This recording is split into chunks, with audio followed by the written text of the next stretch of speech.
তীব্র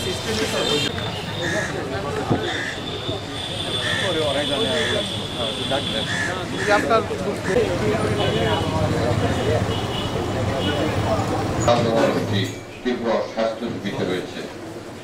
ব্যবসায়ী, শিক্ষক ও শিক্ষার্থীদের শব্দ দূষণের স্বাস্থ্য বিশ্ব স্বাস্থ্য সংস্থার মতে মোট ৫% শব্দ দূষণের দ্বারা ক্ষতিগ্রস্ত হচ্ছে এবং এই বিষয়ে প্রত্যেকের দায়িত্ব ও শব্দ দূষণ নিয়ন্ত্রণের আর ১৫০ ডেসিবেল শব্দ যখন যে ম্যাচ সিস্টেম বা যুদ্ধ দিবসটির মধ্যেই আসলে তার বক্তব্য প্রকাশিত আছে যে আন্তর্জাতিক শব্দ সচেতনতা দিবস, মানে আমরা শব্দ সম্পর্কে সবাই সচেতন কিনা।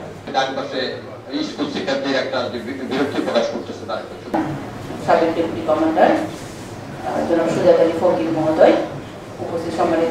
এটা শব্দ দূষণের কারণ হবে। শব্দ দূষণ হয় তো আমরা নিজেরাই লেভেল ঠিক করি যে হ্যাঁ ঠিক আছে ৭৫-৮০ বাড়াতে যে হ্যাঁ ৯০ ডেসিবেলের উপরে আমাদের শব্দের সমস্যা হবে না। হাসপাতাল, স্থাপনা, অফিস আদালত এর আশপাশে যেভাবে মাইকিং করা হয় সেটা নিয়ন্ত্রণের জন্য অবশ্যই ব্যবস্থা নেওয়া হয়। ডেসিবেল হিসাবে প্রকাশ করা হয়। এখানে আমি দেখেছি যে আমরা যে সাধারণ মানতে হলে সবাইকে মানতে হবে। বাহিনীর জন্য কিন্তু বাহিনীর জন্য আলাদা করে না, এটা তো সম্পৃক্ত নির্মাণ কাজ, শিল্প কারখানা, হাসপাতাল ও শিক্ষা প্রতিষ্ঠানের রোগী ও